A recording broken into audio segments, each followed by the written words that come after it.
For the last 60 years, the African Wilderness Foundation has been one of the largest and most successful conservation NGOs in Africa. They work extensively across Central and Southern Africa, covering a range of conservation issues including poaching and habitat loss.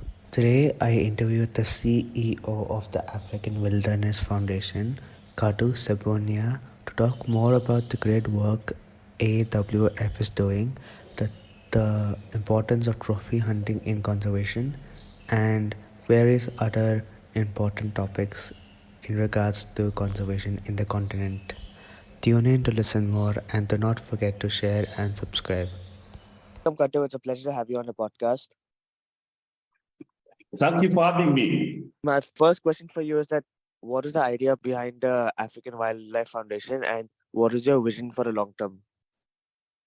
No, the African Wildlife Foundation was started in 1961. So it's it's the oldest and largest Pan-African international organization headquartered here in Nairobi, Kenya. We are entirely focused on the continent of Africa, but we are international NGO at that. We have offices outside Africa, in North America, Europe, and in Asia. Historically, our commitment has been to build the capacity of Africans to manage Africa's wildlife.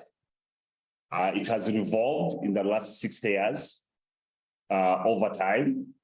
We've worked closely with African governments, so starting from the 60s in defining conservation, building national parks across the continent, building capacities of Africans who later ran national park services, tourism policies in many countries, and the demarcation of the parks themselves, carrying out inventories of wildlife for the African countries to know the numbers. You can't know the numbers, you can't manage it. So we helped the governments to do that. We sponsored a lot of Africans to do research on wildlife. And now moving forward, we are seeing so many changes. We have pioneered community benefits to wildlife. But overall, our commitment is to ensure that wildlife and their habitats remain part of the drivers for growth in a modern Africa. We believe that the key to ensure conservation success in the changing Africa that is developing rapidly is guaranteeing that Africa's relationship with wildlife and wildlands is strong, and that wildlife is part of the core assets that drive growth on the continent. So to your question, moving forward is really to ensure that wildlife, wildlands thrive in that modern Africa that's being defined today by Africans. How has the COVID-19 pandemic impacted wildlife conservation in Africa?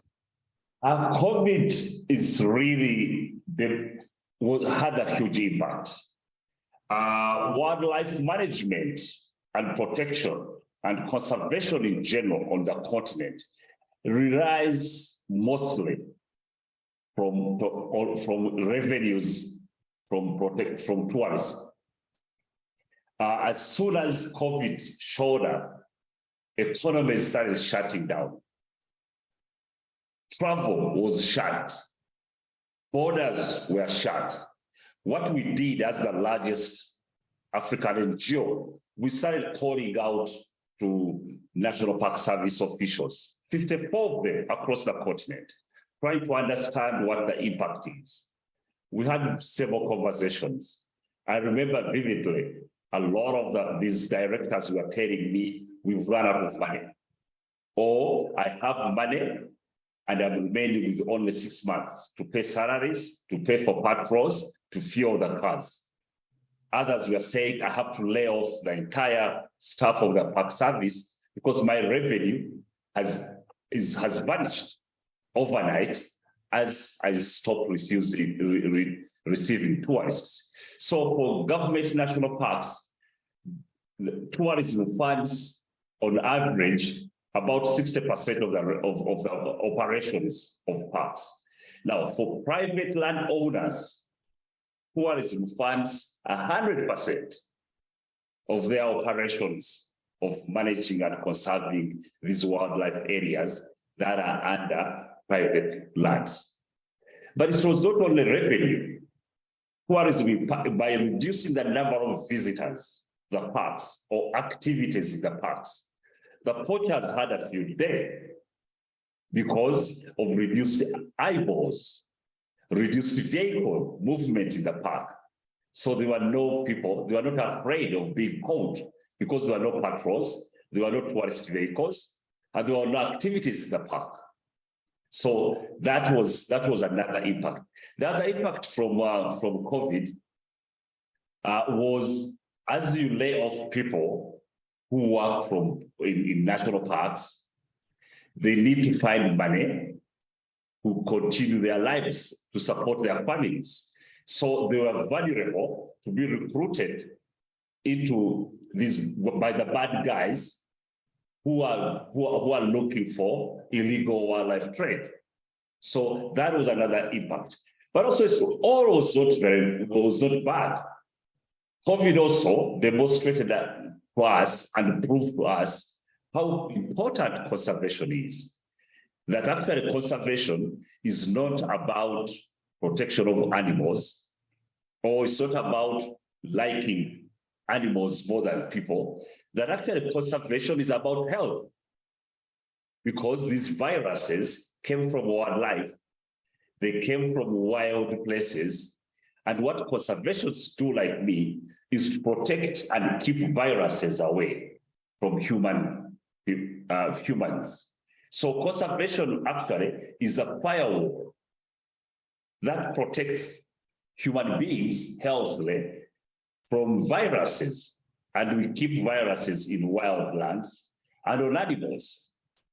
Also, conservation, also COVID proved that we can no longer rely on tourism as a revenue, as an only income support for the work we do, that we needed to diversify. And therefore, conservation needs to be tied into other economic activities that are going on the continent, and that African governments and African people need to contribute more and not rely on international rivals as tourists, and not to rely on international donors, because priorities change. The other thing that COVID showed us, that the tourism industry cannot rely only on foreign arrivals on the continent. It has to rely on domestic tourists as well. And we've seen a lot of countries now have picked up on supporting, marketing, and creating products for domestic tourism. Kenya here, now there are more domestic tourists going to the national parks, Kenyans, than international arrivals post-COVID. So there's something good that came out of COVID, if anything good, that it really opened our eyes. And our African Wildlife Foundation is at the center, and we have been sending this message for the last 4 years, that African leadership is critical, both economic, social, and political, to the conservation as integral part of green growth for development, that Africans need to lead for wildlife, that Africans need to be supported and need to start finding strategies and approaches to live with wildlife, negotiate space for people, wildlife, in ways that provide long opportunities for both. So we have strategies, we have programs that are doing that. But also, we need to support and work with Africans to care for wildlife, protect wildlife and their habitats. Currently, that work is mostly done by non-Africans, by international NGOs, and we are asking Africans to stop outsourcing the responsibility of conservation for outside because it's not sustainable. And COVID-19 pandemic proved us right. So how has the illegal wildlife trade evolved across the African continent in the last few decades? You know, Africa had been impacted a lot with wildlife trade.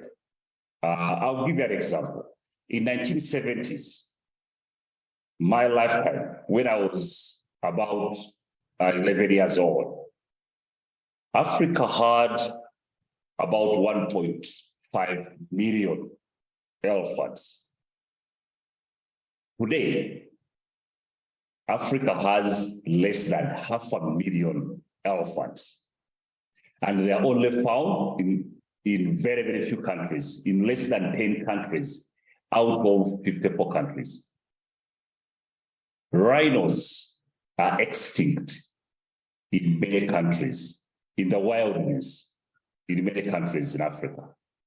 Population of lions compared to 1970s is now, we have now half the population of elephants, of lions across the continent. So when poaching escalated a decade ago, African Wildlife Foundation, we were on the front line. We reduced the trade in North America in the 1980s. Recently, we responded 15 years ago with an urgent response fund as we saw an uptick in illegal life trade in Asia as the tiger economies grew. The demand dropped in North America and increased in Asia. So we invested $10 million commitment and deployed agencies and supported African governments to fight the killing, to fight the trafficking, and most important, to fight the demand. And as a result, we were involved in the conversation, a discussion with China, with so many other organizations, and we've seen a drop in the price of ivory. China's domestic ivory ban stabilized and reduced the population of rhinos, stabilized the population of rhinos. We have, through our effort, we've seen now an increase in a number of species. So right now, 44% of out to 91% in Kenya's wildlife crime conviction rate has increased from 44 to now 91 convictions in Kenya, where we've been supporting the government and prosecutors to address this issue. But you know, this issue, we know that it's fueled by demand.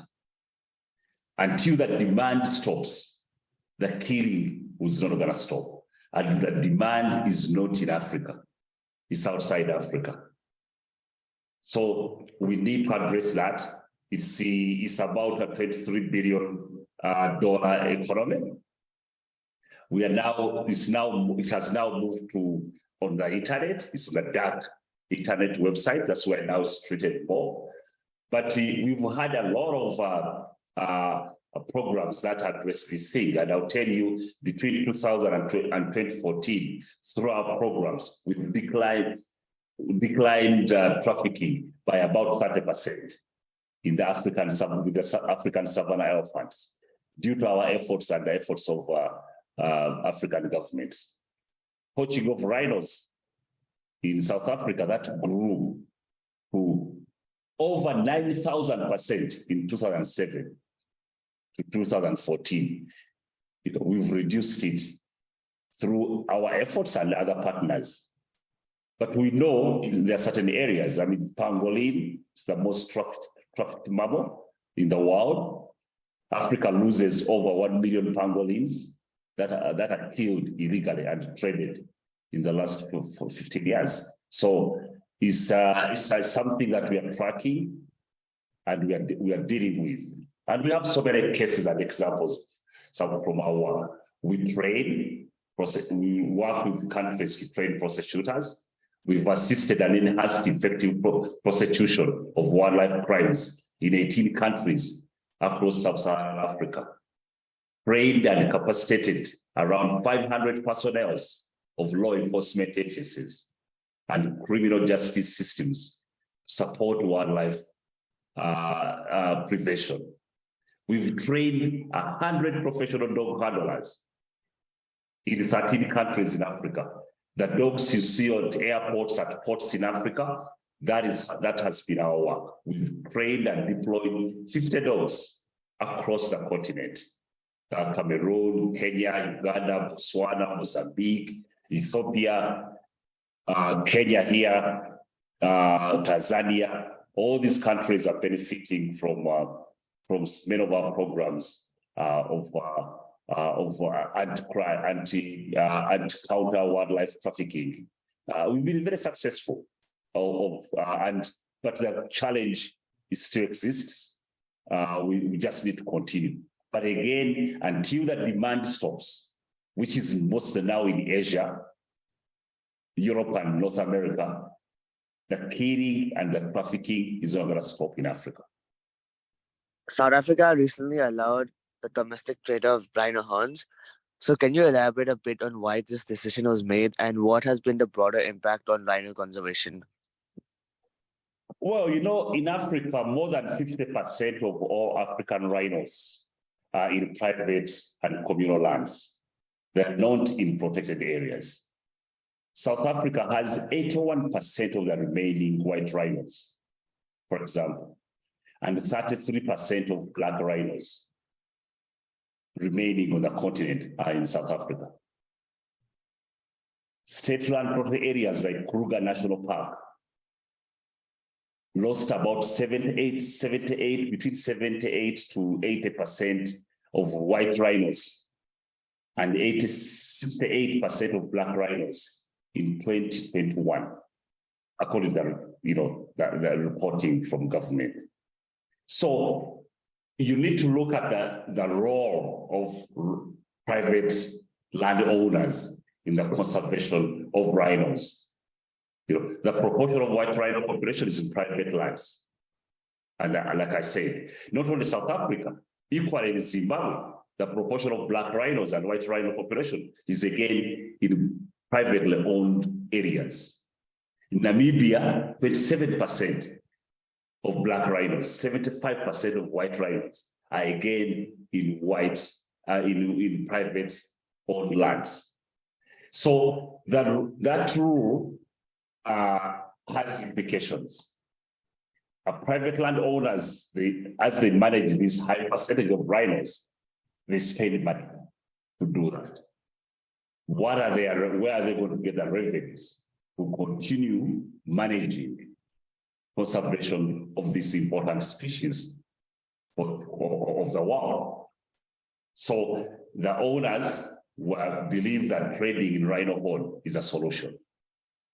But of course, South Africa's state is a signatory to CITES, which has banned the international trade in rhinos.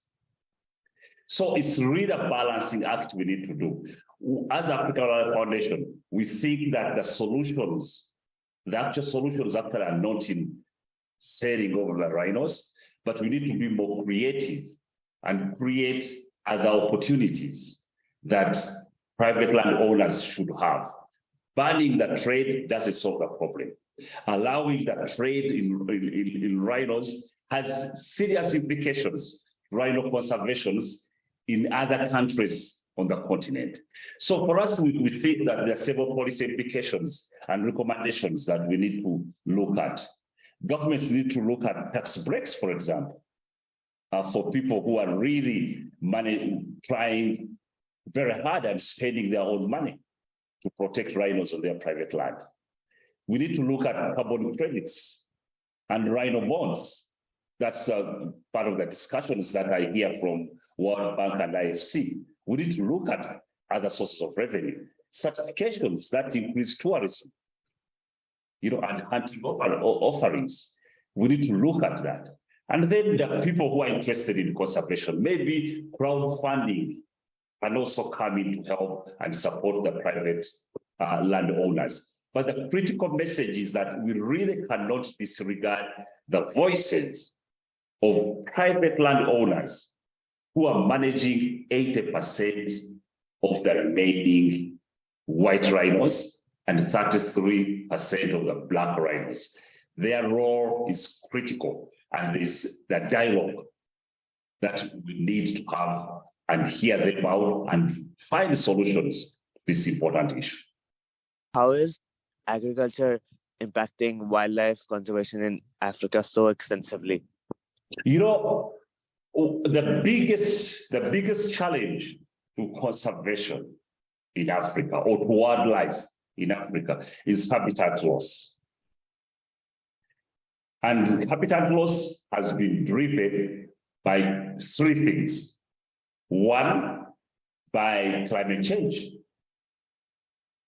Loss, drought takes away habitat. It reduces availability of water. Flooding washes away habitat. Invasive species reduces food for wildlife. So climate change is one of the biggest drivers of habitat loss, which has the highest impact on wildlife. The second is agriculture, which is driven the ballooning population on the continent, which needs to be fed.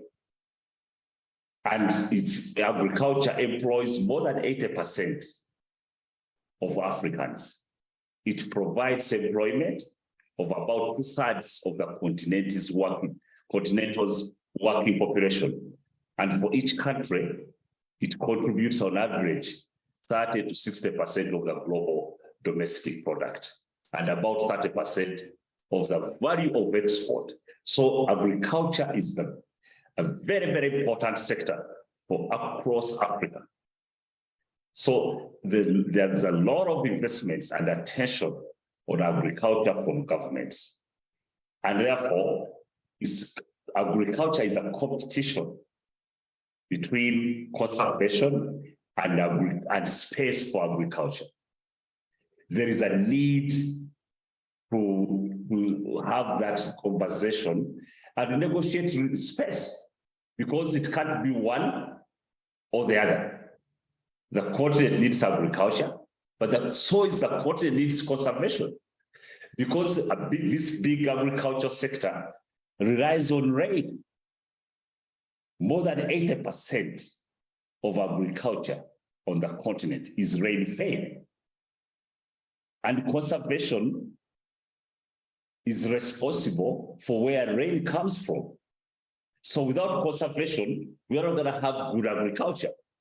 So these two sectors need to be working together. But even where they don't rely on rain and they rely on irrigation, water comes from somewhere else.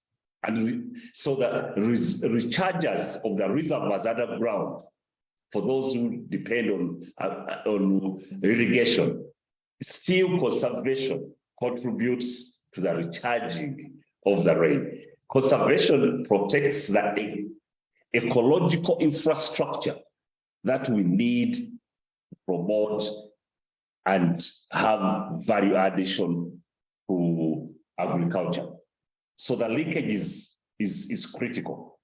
And small farmer holders, which is about 23% of Southern Africa GDP, the small holders in agriculture.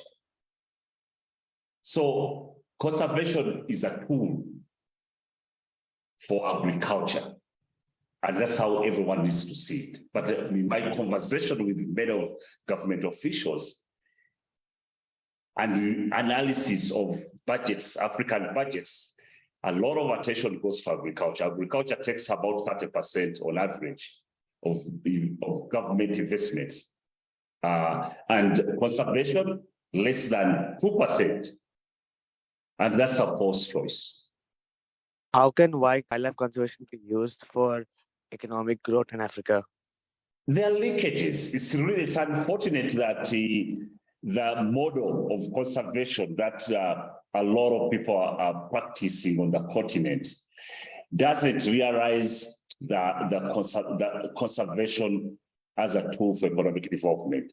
And the conversation has led us to a lot of Africans to think that we are doing conservation as an end in itself, that we are liking animals more than people, that actually conservation is against economic development because of the model we've taken on the continent.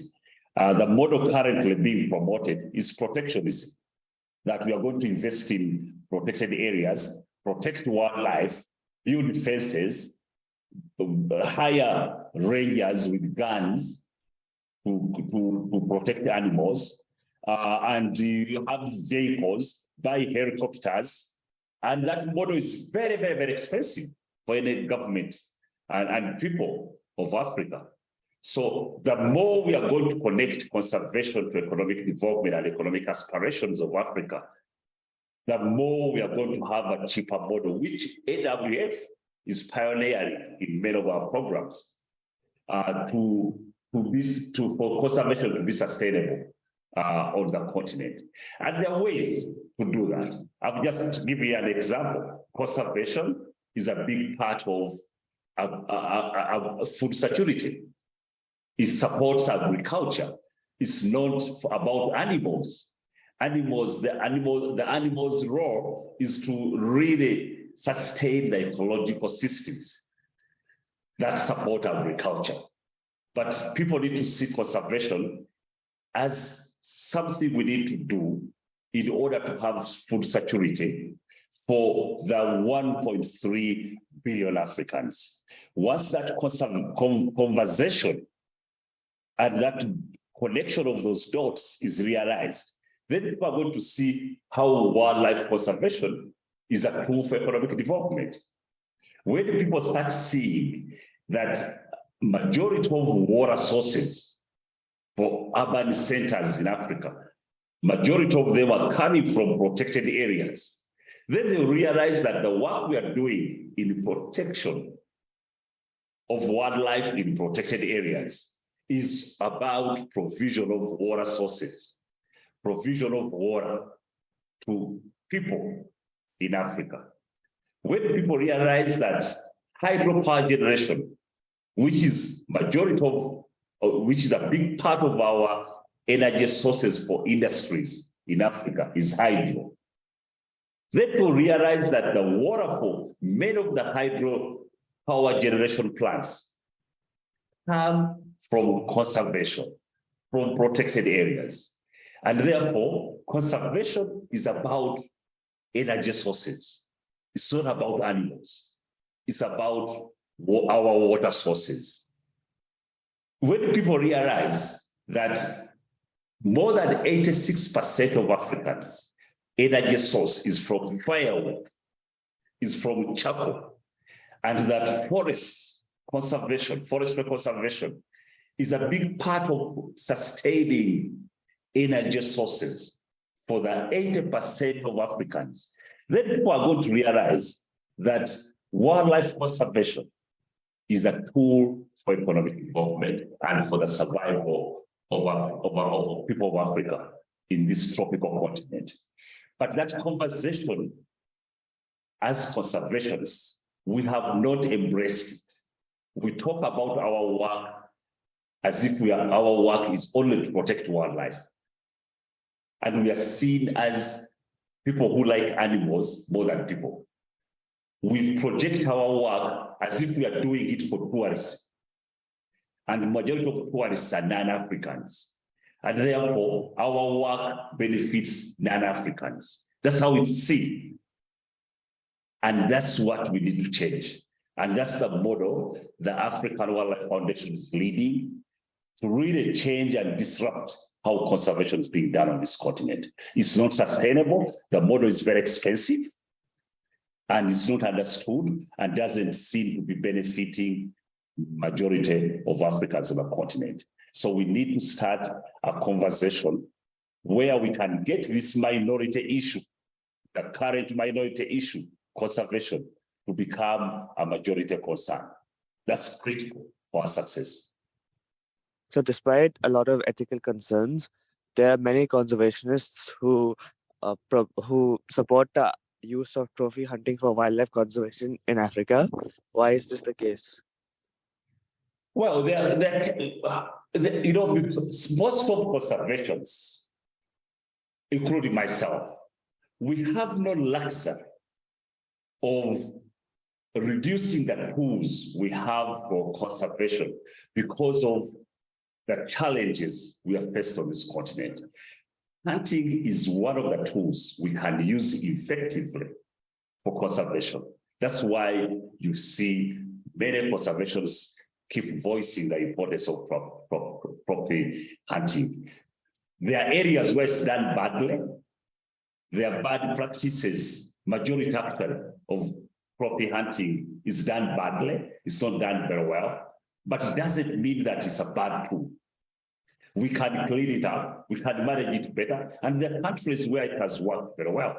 In Namibia, it's examples there where it's working effectively. In Tanzania, I've seen programs that are working effectively. In Botswana, in South Africa, Tanzania. So there are examples where it's worked, but the majority of cases is true. It's done badly, it's not effective. But it doesn't mean that it's a bad tool. I'll give you an example. A lot of communities, there are communities in Zimbabwe, in Tanzania, in Namibia, where without hunting, they're not going to be able to support protection of their land or conservation practices on their land, because they will want to look for alternatives for incomes. Currently, they are carrying out conservation because they are realizing the incomes and livelihoods depend on wildlife on their land. Conservation is a land use. Conservation is not something that is done as an end itself. People see it as a land use. It's a choice. So if we are going to do conservation and it's not going to be productive, it's not going to be beneficial to the communities who own the land, to the governments that own the land, then they're going to find other options to use that land. We've seen that in Tanzania, where there were efforts of banning trophy hunting, and a lot of investors in trophy hunting left Tanzania because of that. And what happened? The land where poaching increased in these areas. Some areas were degazetted for agriculture because they are taken to be wastelands because they were useless to both government and people.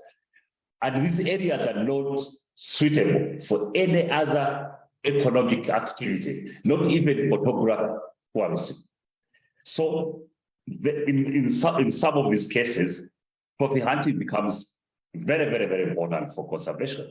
In Zimbabwe, there are areas where there's trophy hunting, and they're critical as buffer zones for protected areas where photography tourism is a big revenue.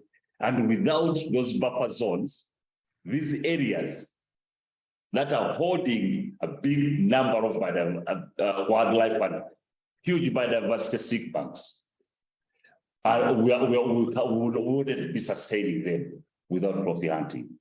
So there is a mixed majority of practices are bad, but there are very good cases where trophy hunting has been helpful. The other point I will make is that it's a dialogue we need to have.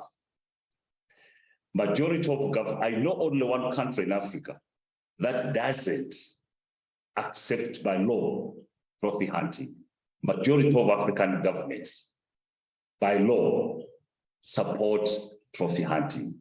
So the efforts, we need to put our effort in supporting those governments to build mechanisms, monitoring mechanisms, do away with corruption tendencies, which are very, very much present in this trophy hunting business.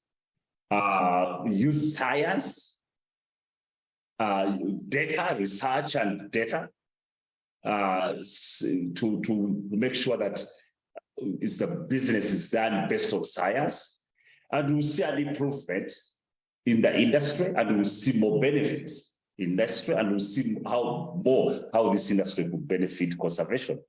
How effective is trophy hunting as a conservation tool, and what are some of the biggest challenges in using trophy hunting? Yeah, like I mentioned, one of the big challenges is how do you monitor it? How do you address corruption, which is embedded in licensing? How do you deal with the emotions of people, especially non-Africans, who really think that, hunting is a bad thing? How do you deal with that? How do you address that? What dialogue do we need to have? What level of awareness do you have? You visit the US. I was in Wyoming, in Jackson Hole. They hunt and eat. Actually, bisons are on the menu in restaurants. Their skins are sold in stores in Jackson Hole. Hunting in Texas supports many of the operations of conservation. In UK, hunting is a big industry. In Germany, it's a big industry. So how do we have a dialogue with the people who are emotionally tied to Africa's wildlife? Because we need to address where they're coming from. We need to address the source, how do we get funding for conservation, where in areas where the tourism cannot provide that funding. That's a challenge we have. How are we going to deal with the higher population? Yesterday, I met the minister of Botswana. She told me her biggest challenge, Minister of Environment, she told me her biggest challenge in Botswana is human-wildlife conflict. Why? Because she has more elephants than she can manage. Over 100,000. 180,000 elephants in a small country, Namibia. And they don't cover the whole country, they all in a third of that country, because a big part of that country is the desert. So how do you deal with that challenge? In Zimbabwe, their biggest challenge is they have more elephants than they can manage. For example, the Hwange National Park in Zimbabwe, we just worked with the government to dig 100 more holes to support 45,000 elephants in this park. We know it's not sustainable. So how do you deal with the number of population? So the idea that conservation results, are only about increasing number of wildlife is not sustainable. That the only indicator we have as a successful conservation sector is when we see number of elephants increase, number of lions increase, number of giraffes increase, number of what end? Because Tanzania has a problem of lions. They have more lions than they can handle. And what is happening? Lions eat antelopes, but also they eat goats and sheep and chicken and people. So how do you deal with wildlife conflicts? So all these are the challenges with hunting. In countries where there's an overpopulation of megafauna, why isn't translocation used more frequently? Translocation is a we've been involved in that. It's a very, very expensive exercise. Extremely expensive. Moving a herd of elephants. How many will you just imagine? How many out of 180,000 elephants from Botswana? How many would you move to another country? Where would they pass? There are NGOs that are actually doing that. Africa Parks have done a great job in Malawi, but it's a very, very, very, very expensive exercise. We've moved giraffes to northern Uganda. Here in Kenya, we've been translocating rhinos for their own security. But these big mammals, it's not easy. It's delicate. Many die during the exercise, but it's very, very, very expensive exercise. It's not sustainable. But who are the takers? Where does it end? So if you move, you move 40,000 to Angola, that's nothing compared to the number Zimbabwe has. So where are you going to move the rest? You move another 80,000 to Mozambique from Zimbabwe. You are talking about less than 10% or 20% of what Zimbabwe has. Even less than the reproductive ratio. So you are doing nothing really as a solution to that. So these are the challenges. But yes, there are NGOs that are doing that. We're involved in some of that, but it's not a permanent solution, but it helps.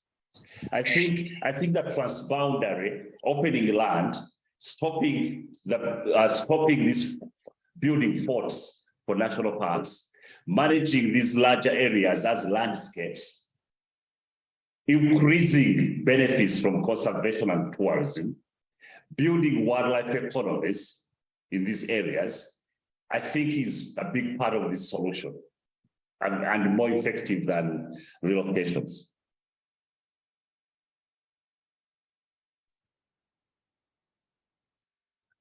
You recently testified to the US Senate at a hearing on international conservation. Can you elaborate on this a bit? Yes, that happened last month. This is not my first time to do that. I've done that also on the Congress. I've done it at the European Union. I've done it in Asia as well. But, the Africa Wildlife Foundation is the voice for Africa's wildlife internationally. We are the voice, we're the African voice for conservation. So therefore, we are engaging the international community to raise awareness, to bring lessons we've learned, and to bring the voices of local people who we work with in villages, presidents, ministers, national park services officials who we interact with, to these forums where the indigenous people, where their voices are rarely heard. So I was at the Senate taking those voices and experiences of various Africans. First of all, I was thanking the US government. The US government has done a good deal on the continent. Africa Wildlife Foundation has benefited a lot in the funding from US government and the designs and programs that the country has taken.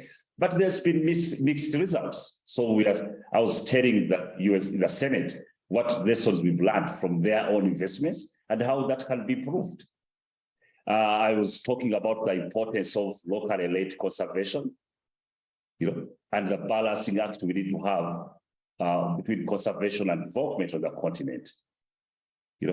We also, I was promoting this idea we have here at the Africa Wildlife Foundation that conservation has to be putting people at the center for effective and equitable conservation programs.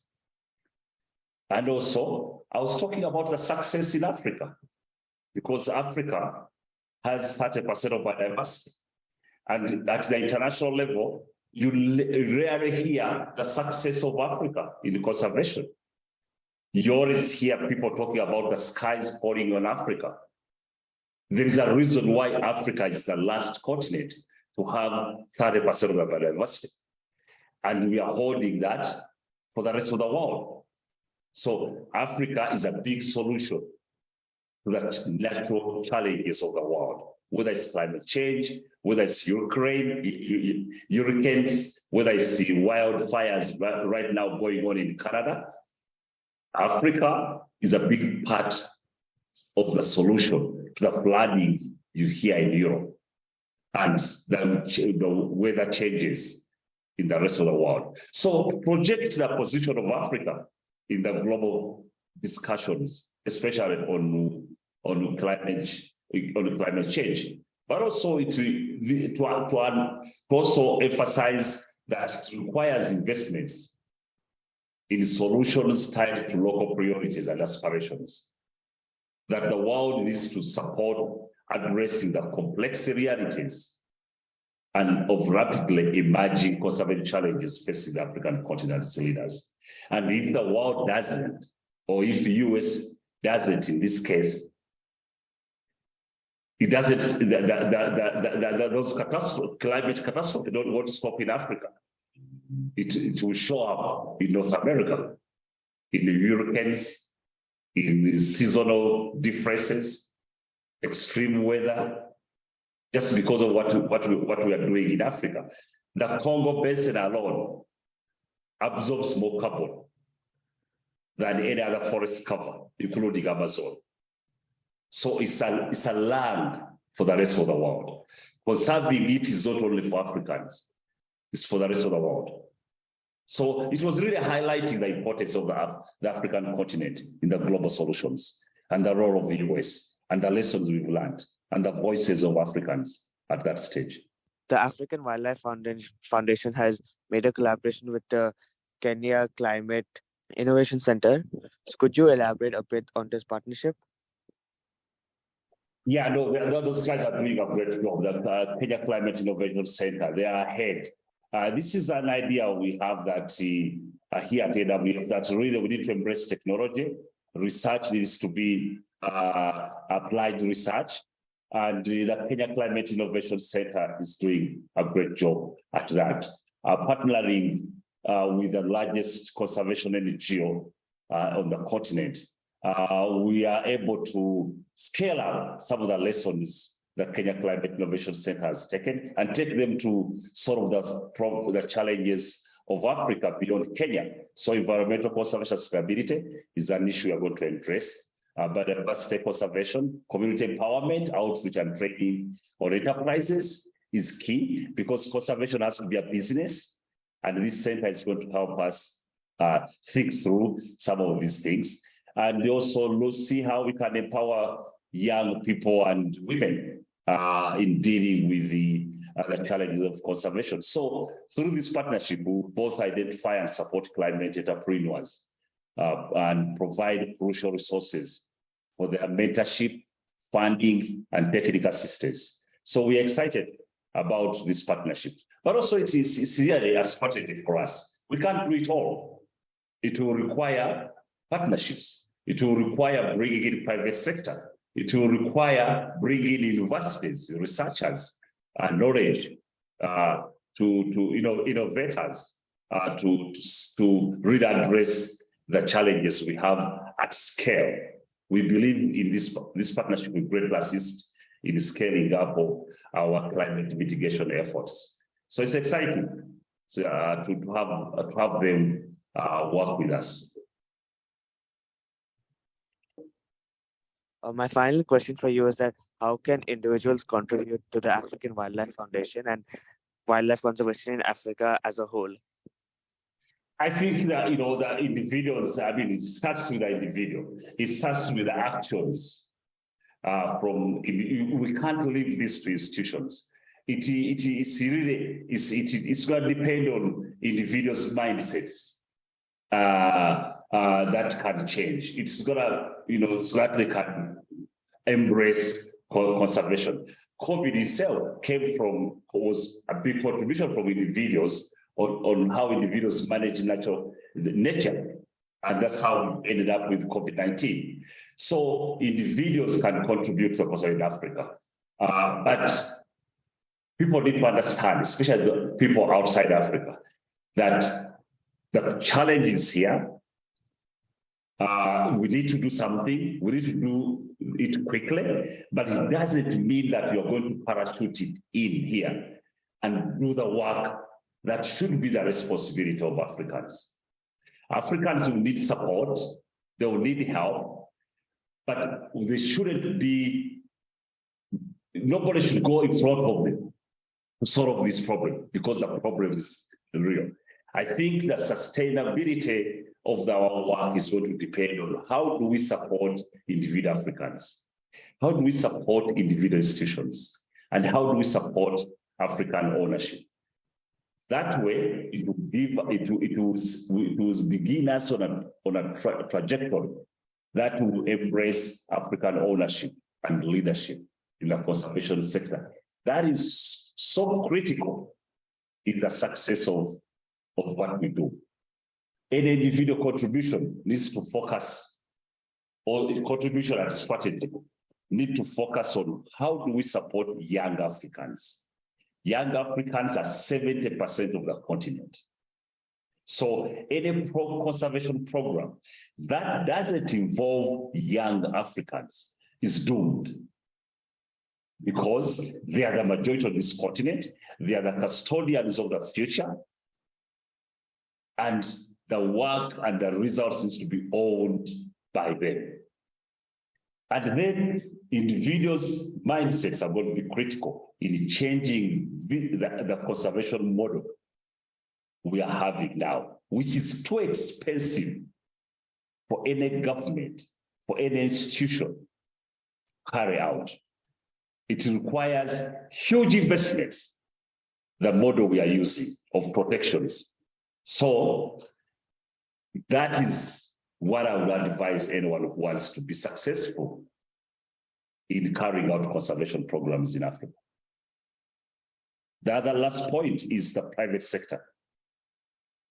That even for us who are in NGO, we need to embrace the idea that the work we are carrying out currently need to be embraced by the private sector, and eventually we need to step out of the way and leave responsible private sector to come and support conservation and carry out the work, because conservation is a business. It can't continue being a charity sector as it is now.